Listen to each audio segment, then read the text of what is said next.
समय नहीं लगाना ये तय करने में कि आपको क्या करना है, वरना समय ये तय कर लेगा कि आपको क्या करना है। शिकायत वहां होती है जहां विश्वास ना हो। जब आपको ये एहसास हो जाए कि आप किसी की जिंदगी में सिवाय बोझ के और कुछ नहीं है, तो आपको खामोशी से उसकी जिंदगी से निकल जाना चाहिए। क्योंकि प्रेम जुदाई बर्दाश्त कर लेती है, लेकिन बेइज्जती बिल्कुल भी नहीं। अनुभव कहता है कि मेहनत आदत बन जाए तो कामयाबी मंजिल बन जाती है। सबसे ज्यादा दुखी अपनों का पराया होना होता है। अपने आप को तैयार करो, हर किसी की बात को अपने ऊपर लेना बंद करो। छोटी सोच वाले खुद भी आगे नहीं बढ़ते और साथ वालों को भी आगे नहीं बढ़ने देते। अमीरी दिल की हो तो लोग साइकिल पर भी खुशियां मनाते हैं, नहीं तो कारों से भी लोगों को रोता देखा है। अक्सर लोगों को प्यार से नफरत उस वक्त हो जाती है जब कोई बहुत ही ज्यादा प्यार करके धोखा देता है। अगर कुछ करना है तो भीड़ से हटकर चलो। भीड़ साहस तो देती है पर पहचान छीन लेती है। गुजर गया वो वक्त जब हमें जरूरत थी तुम्हारी, अब जिंदगी भी बन जाओ तो स्वीकार नहीं करेंगे। कांच के जैसा होता है भरोसा, कितना भी संभालो आखिर में टूट जाता है। इंसान ही इंसान का रास्ता काटता है। बिल्लियां तो यूं ही बदनाम है। प्रेम हो या नफरत हिसाब से करो।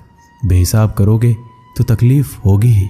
कोई विश्वास तोड़े तो दिल से उसका धन्यवाद करो, क्योंकि वही लोग सिखाते हैं कि विश्वास सोच समझकर करो।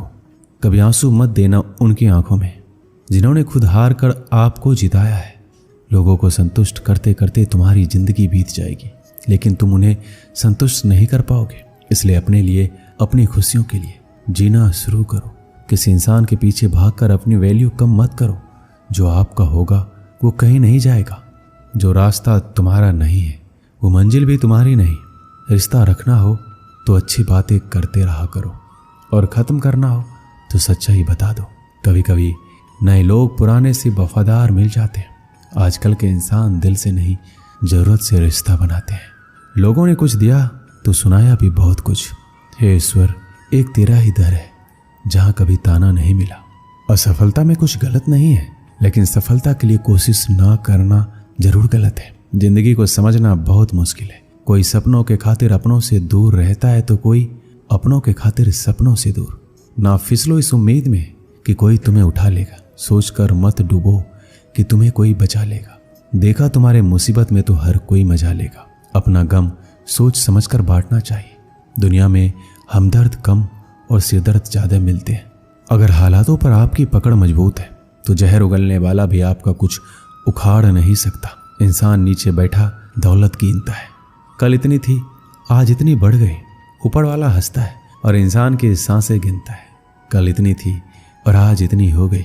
रिप्लाई ना मिलने पर भी अगर आप मैसेज कर रहे हैं तो समझ लीजिए कि बुद्धि भ्रष्ट हो चुकी है आपकी। सवाल करने वाले तो बहुत मिलते हैं, लेकिन बिना सवाल किए ख्याल रखने वाले नसीब से मिलते हैं। जो आपके शब्दों का मूल्य नहीं समझता उसके सामने मौन रहना ही बेहतर है। जो दिल से उतर गए फिर क्या फर्क पड़ता है कि किधर है कोई भी सफर कभी खत्म नहीं होता। या तो रास्ता बदल जाता है या फिर वास्ता ही खत्म हो जाता है। दोस्तों, आज मैं आपको भगवान श्री कृष्ण के द्वारा दिए गई 5 ऐसी बातों के बारे में बताऊंगा जिससे आपकी जिंदगी और भी आसान हो जाएगी और आपके मन में चल रहे सारे सवाल के उत्तर मिल जाएंगे। श्री कृष्ण कहते हैं, लोग क्या कहेंगे इस बारे में विचार करके ही कार्य करने चाहिए। ये गीता का सबसे क्रांतिकारी संदेश है, क्योंकि आज के मोटिवेशनल स्पीकर कहते हैं कि लोग क्या कहेंगे इसकी परवाह मत करो, लोगों का तो काम है कहना। लेकिन जो दुनिया के सबसे बड़े मोटिवेशनल स्पीकर हैं, यानी कि स्वयं श्री कृष्ण, जब महाभारत में अर्जुन कहते हैं कि माधव, ये सब मेरे चाचा ताऊ हैं, मेरे गुरु हैं, मैं इनको नहीं मार सकता, मैं युद्ध नहीं करूंगा, तो श्री कृष्ण कहते हैं, हे पार्थ, मन की इस दुर्बलता को त्याग दो, नपुंसकता को प्राप्त मत हो, गांडीव उठाओ और युद्ध करो, क्योंकि अगर तुम इस युद्ध भूमि में आकर युद्ध नहीं लड़ोगे तो लोग तुम्हें युगों युगों तक कायर और डरपोक कहेंगे। तो श्री कृष्ण यहाँ अर्जुन से कह रहे हैं कि अगर युद्ध नहीं करोगे तो दुनिया तुम्हें कायर कहेगी। इससे आप खुद समझ सकते हैं कि लोग क्या कहेंगे। इस बात की परवाह करनी चाहिए, क्योंकि अगर किसी को लोगों के गलत कहने का भय नहीं होगा तो वो गलत और अनैतिक काम करने से पहले सोचेगा ही नहीं। तो अगर 1-2 लोग आपको कुछ उल्टा सीधा कहते हैं तो उसकी मत सुनो। लेकिन अगर सभी लोग आपको गलत बोलते हैं तो ये मत कहो कि लोगों का काम है कहना। अपने अंदर झांको और देखो कि आप कहाँ पर गलती कर रहे हैं। श्री कृष्ण दूसरी बात कहते हैं, इंसानियत के सिवा इस दुनिया में कुछ भी नहीं रहता है। इंसान जब पैदा होता है तब वो नंगा आता है, जब वो मरता है तब उसको ऐसे ही जला दिया जाता है, उसके साथ में कुछ भी नहीं जाता। जिंदगी में आपको जो कुछ भी यहाँ आने पर मिला है वह आपके आने से पहले किसी और का था, और जब आप यहाँ से चले जाओगे तो किसी और का हो जाएगा। जो पैसे आपके पास है, जो नाम आज आपके पास है और जिस पोजीशन पर आप हैं, उस पोजीशन पर आपसे पहले यहाँ कोई और था। आज भले ही आप हो, लेकिन कल कोई और आपसे वो छीन लेगा। दोस्तों, यही सृष्टि का नियम है और ये भगवद गीता की सबसे बड़ी सीख है जो हर एक आदमी को समझना चाहिए। तो अगर बदलाव ही इस दुनिया का नियम है तो ऐसी कौन सा चीज़ है जो हमेशा रहती है? तो कोई ऐसी चीज़ जरूर होगी जो हमारे मरने के बाद भी इस दुनिया में रहेगी। वो चीज़ है इंसानियत। सबसे पहले आप एक अच्छे इंसान बनिए। हर एक मनुष्य उस परमात्मा का अंश है और हम सीधे तौर पर उस परमात्मा से जुड़े हुए हैं। दोस्तों, हमारी आत्मा कभी गलत नहीं हो सकती, पर हम शरीर के सुखों के लिए गलत कर्मों को करने में लग जाते हैं और उनका नतीजा भी गलत होता है। आज हमारे पास जो कुछ भी है, चाहे हमारा प्यार हो, कोई रिश्ता या फिर पैसा या नाम हो, वो सब हमसे एक ना एक दिन छिन जाएगा या दूर चला जाएगा। यही सृष्टि का नियम है। जो कल किसी और का था आज आपका है, लेकिन जो आज आपका है वो आने वाले दिनों के बाद किसी और का हो जाएगा। इसलिए किसी भी चीज का अहंकार ना करें और हर एक व्यक्ति के साथ आदर के साथ पेश आए। श्री कृष्ण तीसरी बात कहते हैं कि कर्म करो, फल की इच्छा मत करो। मनुष्य कर्मों के बंधन से बंधा हुआ है। हम एक क्षण भी बिना कर्म किए नहीं रह सकती। जब हम सोते हैं तब भी हमारा मन काम करता है। मनुष्य कभी कर्म किए बिना नहीं रह सकता। लेकिन अगर जीवन में तरक्की करनी है तो मनुष्य को निष्काम भावना के साथ अपना कर्म करते जाना चाहिए। फल की कोई भी इच्छा नहीं रखना चाहिए। ज़्यादातर लोग जब कोई काम करते हैं तो हमेशा इस भावना के साथ करते हैं कि इस कार्य को करने से मुझे भविष्य में कुछ लाभ मिलेगा कि नहीं। लेकिन श्री कृष्ण कहते हैं फल की इच्छा रखने में इंसान में कामुकता बढ़ती है और वो इंद्रियों के अधीन हो जाता है। इसलिए हमें कर्मयोग के सिद्धांत का अनुसरण करना चाहिए। कर्मयोग यानी बिना फल के इच्छा किए कर्म करना चाहिए। बिना इच्छा के कर्म करने का एक फायदा ये भी होता है कि आप काम पर ज्यादा ध्यान दे पाते हैं। श्री कृष्ण चौथी बात बताते हैं, लड़ाई से डरने वाले मिट जाते हैं। जिंदगी एक उत्सव है, संघर्ष नहीं। यदि आप अपनी जिंदगी को संघर्ष समझते हैं तो निश्चित ही वह संघर्षमय होने वाली है। हालांकि जीवन के कुछ मोर्चों पर व्यक्ति को लड़ने के लिए हमेशा तैयार रहना चाहिए। जो व्यक्ति लड़ना नहीं जानता, युद्ध उसी पर थोपा जाएगा या उसको सबसे पहले मारा जाएगा। उसी के जीवन में संघर्ष भी होगा। महाभारत के पांडवों को यह बात श्री कृष्ण ने अच्छे से सिखाई थी। पांडव अपने बंधुओं और भाइयों से लड़ना नहीं चाहते थे, लेकिन श्री कृष्ण ने समझाया जब किसी मसले का हल शांतिपूर्ण किसी भी तरीके से नहीं होता तो फिर युद्ध ही एकमात्र विकल्प बच जाता है। कायर लोग युद्ध से पीछे हटते हैं, इसलिए अपनी चीज को हासिल करने के लिए कई बार युद्ध करना पड़ता है और अपने अधिकारों के लिए कई बार लड़ना पड़ता है। श्री कृष्ण पांचवी बात कहते हैं, काम, क्रोध और लोभ नरक के 3 द्वार हैं। जब मनुष्य अपने कर्मों के फल का इच्छा रखता है तो उसके मन में काम की उत्पत्ति होती है। यह काम ही मनुष्य का सबसे बड़ा दुश्मन है, क्योंकि यह आग की तरह जलता रहता है।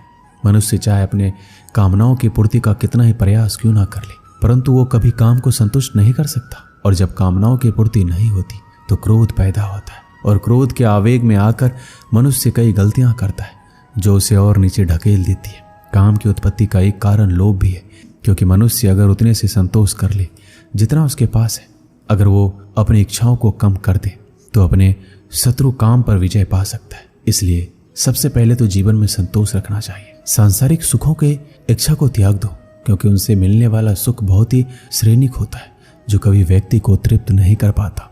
इंद्रियां और मन ही काम का जन्म स्थल है।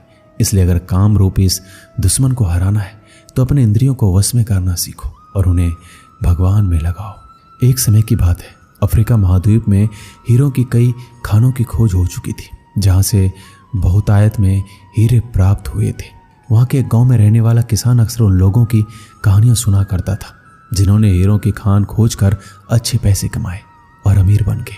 वह भी हीरे की खान खोजकर अमीर बनना चाहता था। एक दिन अमीर बनने के सपने को साकार करने के लिए उसने अपना खेत बेच दिया और हीरो की खान की खोज में निकल पड़ा। अफ्रीका के लगभग सभी स्थान छान मारने के बाद भी उसे हीरो का कुछ पता नहीं चला। समय गुजरने के साथ उसका मनोबल गिरने लगा।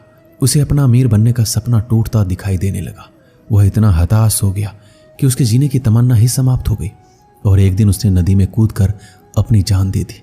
इस दौरान दूसरा किसान, जिसने पहले किसान से उसका खेत खरीदा था, एक दिन उसी खेत के मध्य बहती छोटी नदी पर गया।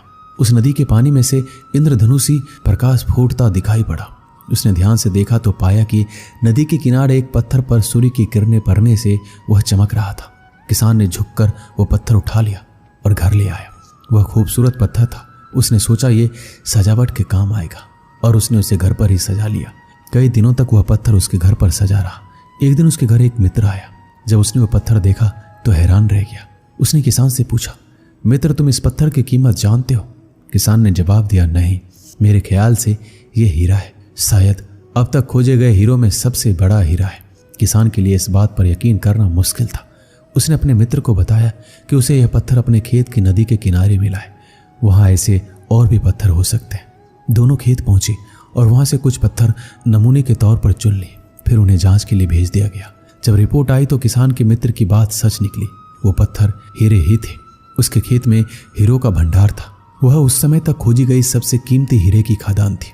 दूसरा किसान उस खदान की वजह से मालामाल हो गया। पहला किसान दर दर भटका और अंत में जान दे दी, जबकि हीरे की खान उसके अपने खेत में उसके कदमों तले थी। दोस्तों, इस कहानी से हमें क्या सीख मिलती है? इस कहानी में हीरे पहले किसान के कदमों के तले थे, लेकिन वो पहचान नहीं पाया और उसकी खोज में भटकता रहा। ठीक वैसे ही हम भी सफलता प्राप्ति के लिए अच्छे अवसरों की तलाश में रहते हैं। हम उन अवसरों को पहचान नहीं पाते या पहचान कर भी महत्व नहीं देते जो हमारे आसपास ही छुपे रहते हैं। जीवन में सफल होना है तो आवश्यकता है बुद्धिमानी और परख से उन अवसरों को पहचानने की और धैर्य से अनवरत कार्य करने की। सफलता निश्चित है। दोस्तों, इस वीडियो में बस इतना ही। मिलते हैं अगली वीडियो में। अपना ख्याल रखिएगा। जय श्री कृष्ण।